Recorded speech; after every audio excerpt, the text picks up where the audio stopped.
This is the Asia Area Report of The Church of Jesus Christ of Latter-day Saints, April 2026. Coming up, the Asia Area welcomes visits from global church leaders and the internationally renowned Brigham Young University Ballroom Dance Company. A provincial heart centre is donated. The first church education fair is held, and giving machines are launched in Southeast Asia.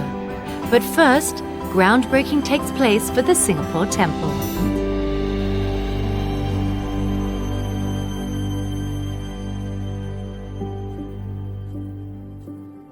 We are grateful that the day has arrived for us to commence the construction of the temple. This temple will be a beacon of light and hope for us. This very momentous day that all of us have prayed for, hoped for, and looked forward to for many years.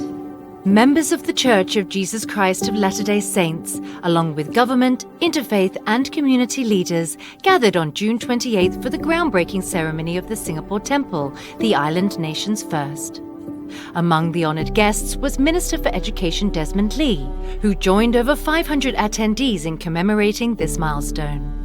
Elder Kelly R. Johnson of the Asia Area Presidency presided and offered the dedicatory prayer. Since its establishment in 1968, the church in Singapore has grown to more than 3,000 members. The Singapore Temple was announced at the April 2021 General Conference to much joy. When built, it will also serve members from Malaysia and Indonesia, offering them participation closer to home in sacred ceremonies that unite families forever. The temple is a work of love. The temple here in Singapore will make a difference for the entire community. It will bring a light to the community that hasn't been here before.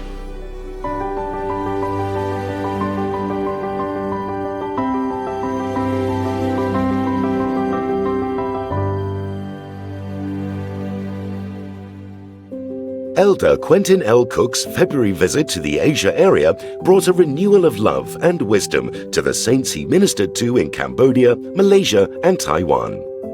In Phnom Penh, he shared Cambodian members' excitement for their upcoming temple and pronounced the blessings of heaven upon them and their families.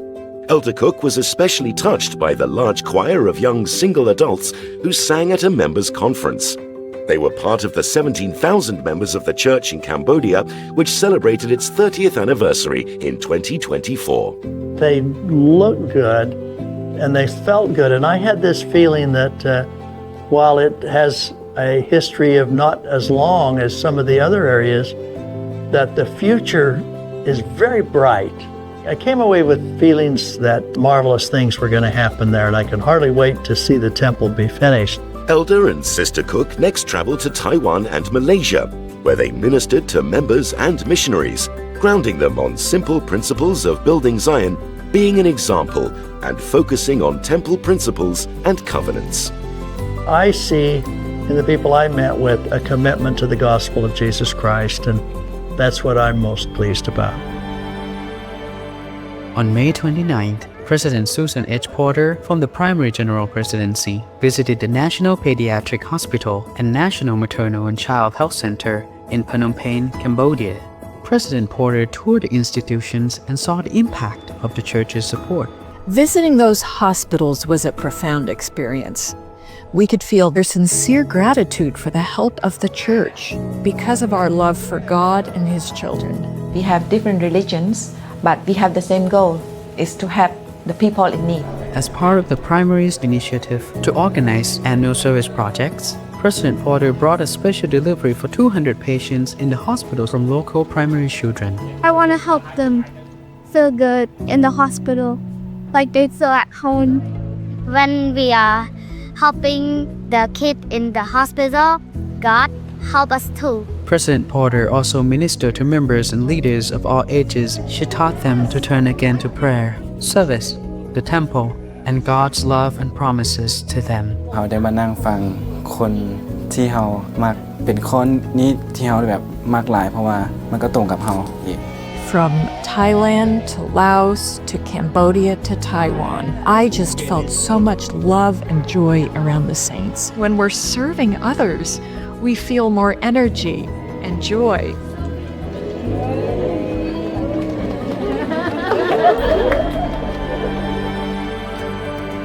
Relief Society General President Camille N. Johnson visited the South Asian nation of Sri Lanka in late May to witness how funding from the church is helping support women and children in need. President Johnson's ministry included tours of local nutrition and education initiatives led by UNICEF.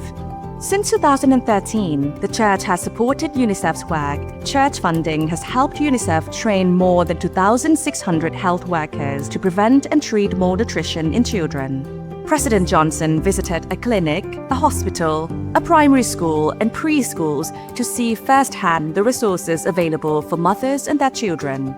This work is a significant component of the Church's broad and sustained efforts to uplift women and children worldwide. I feel so blessed to call you my Relief Society sisters.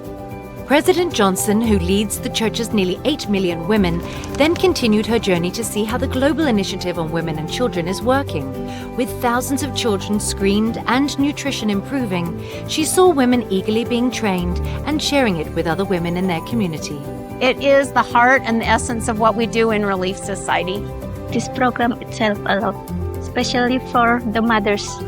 In Nepal, President Johnson met humanitarian organizations the church collaborates with and visited members of the country's only branch. In Thailand and Indonesia, she joined hundreds of women gathered for each country's first women's conference, and in Jakarta, helped donate food and supplies for residents impacted by natural disasters.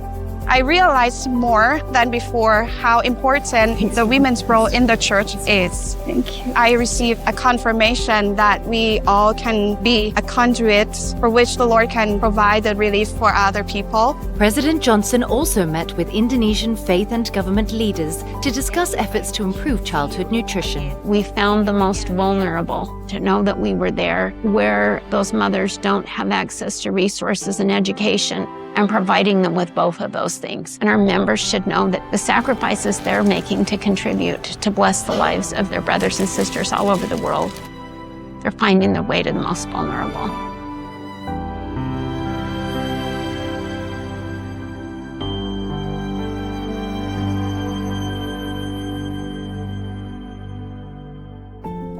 A donation from our hearts to your hearts was how Asia Area President Elder Benjamin M.Z. Tai described the church's gift of the Siem Reap Heart Center at its groundbreaking on February 13. The center will be built at the Siem Reap Provincial Referral Hospital and fully equipped in about a year.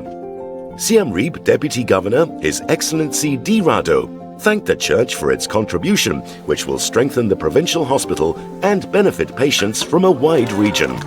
By reducing travel time to Phnom Penh by several hours for cardiac emergencies, it will also save lives of Cambodians and visitors to the north. The donation was first announced in January 2024 by Elder Dale G. Renland of the Quorum of the 12 Apostles during a landmark visit with Cambodian Prime Minister Hun Manet. The Heart Center is the church's largest humanitarian project in Cambodia to date.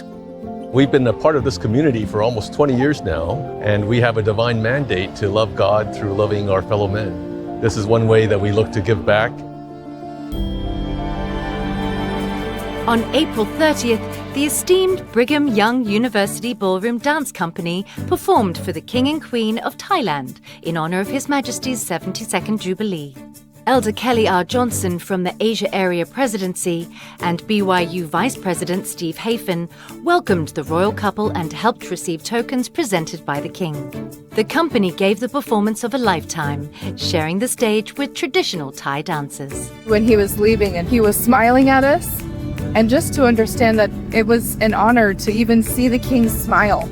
I'll never forget the looks on everyone's faces around, whether they were from Thailand or foreigners like us. Having that unity with the cultural dancers and demonstrating that to the King was memorable because it shows that we all love and respect each other even though we're from different countries and come from different backgrounds. The company also danced in benefit of the Thai Red Cross Society and appeared on the Thai Public Broadcasting Service in Bangkok. They crossed over to Cambodia and Vietnam in May, performing there for the first time. In Phnom Penh, they danced for government ministers and members of the Cambodian royal family. Cambodian cultural dancers and Dance Sport Federation youths opened the show, following a cultural exchange held the night before. In Siem Reap, they lit up the local church hall, showcasing ballroom dance to members who had never seen it before. In Vietnam, their show mesmerized dignitaries and members of the public alike. Some audience members found themselves moved to tears by feelings expressed through the full-time students dancing. Their Southeast Asia tour presented 9 shows, 6 outreach workshops, and 3 service projects, touching almost 8,000 people with their divine gift of dance.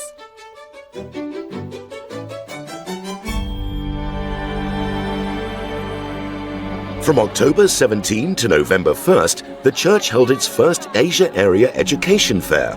Spanning 7 locations in 4 countries, the fair raised awareness of education and self-reliance opportunities and resources for its members. Asian people have a huge desire for education. They're hungry to learn more. That divine potential comes from them knowing who they are, that they are sons and daughters of God. We have the right people at the right time, at the right place. The glory of God is intelligence, and on this earth, how do we gain intelligence? Through education.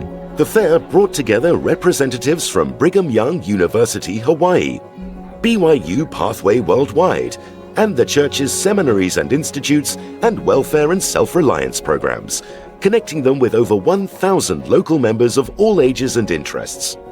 A sense of hope, inspiration, and purpose permeated the events as real possibilities unfolded in pursuit of the glory of God. The church have invested a lot in education. It will change generation and generations to a better life. I see the Lord's hands because He can give education to people. At this time, it's probably the most important time.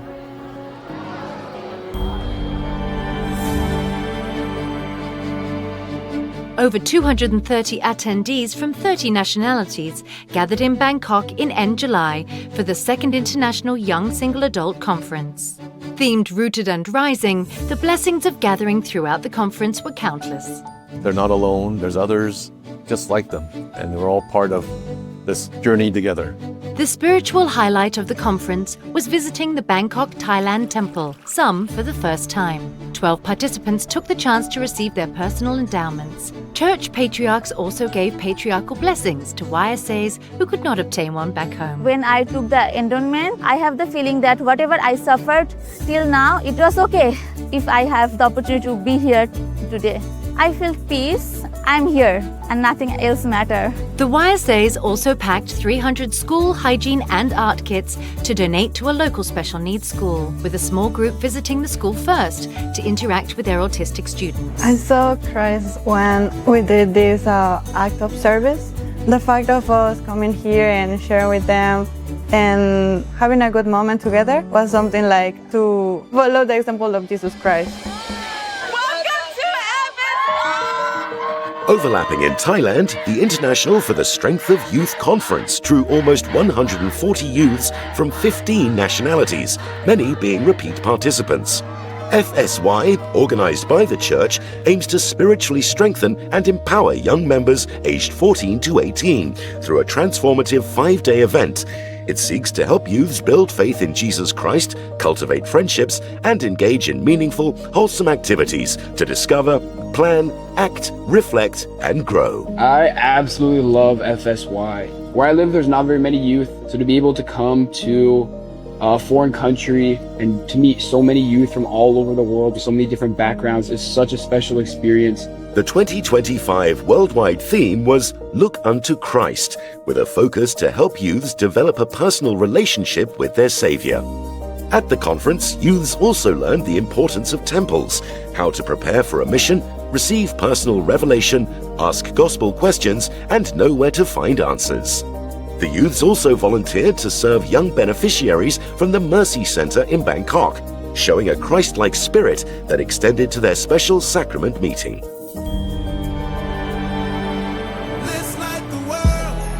As the first Southeast Asian city to welcome the Light the World giving machine, Bangkok showed how generosity can shine as brightly as its skyline.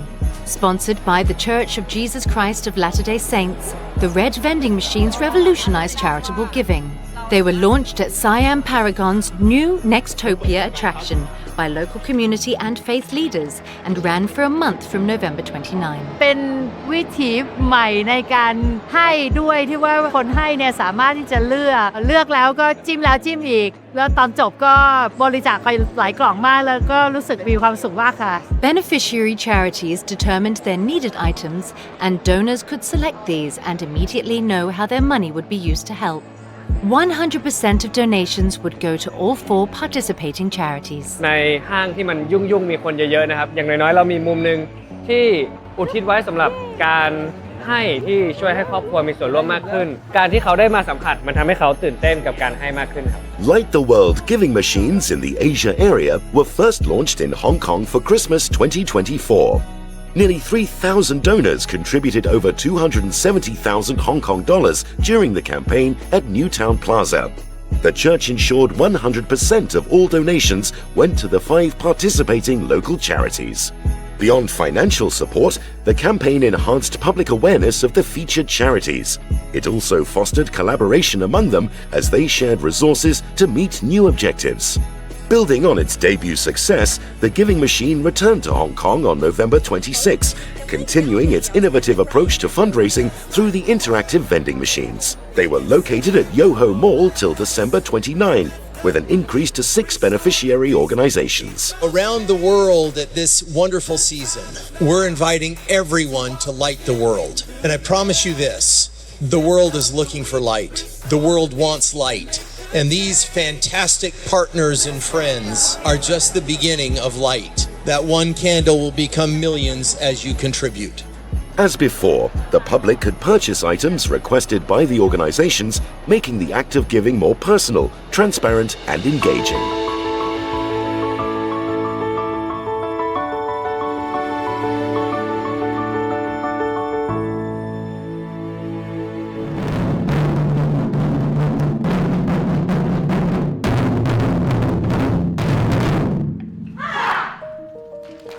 The Church of Jesus Christ of Latter-day Saints in Taiwan organizes its annual Community Awards ceremony to pay tribute to unsung heroes who devote themselves to bless society and promote positive social values. 2025 marked the 8th edition of the awards and was hosted by its Taipei West stake on October 18. The award recipients were a neighborhood chief serving the community for over 40 years, a businessman donating rehabilitation buses across Taiwan, a doctor providing traditional Chinese medicine for crisis victims, and an advocate for youth sports education who helped over 300 disadvantaged children. Recipients were honored in the program and shared their stories and motivations. Some accounts moved audience members to tears. 我们不断的每年在办这些活动呢，目的也是希望借由他们的善行，让更多人看见，然后能够引起更多人的追随，让这个社会呢有更多的善的循环。 On December 6, Singapore members of the Church of Jesus Christ of Latter-day Saints gathered at the West Coast Community Centre to participate in an interfaith service project with the People's Association and local charity Rahmatan Lil Alamin Foundation. This was the church's 6th collaboration with the Muslim Foundation in their Blessings for All initiative. Earlier in November, more than 40 volunteers from the church and foundation, including youths and young single adults, packed daily essentials and groceries into 120 ration bags for needy families. In conjunction with a community study award that day, Latter-day Saint volunteers distributed the ration bags to families in attendance, alongside Education Minister Desmond Lee. That's what Christ would have us do. This is the gospel of love and of service and ministering to one another.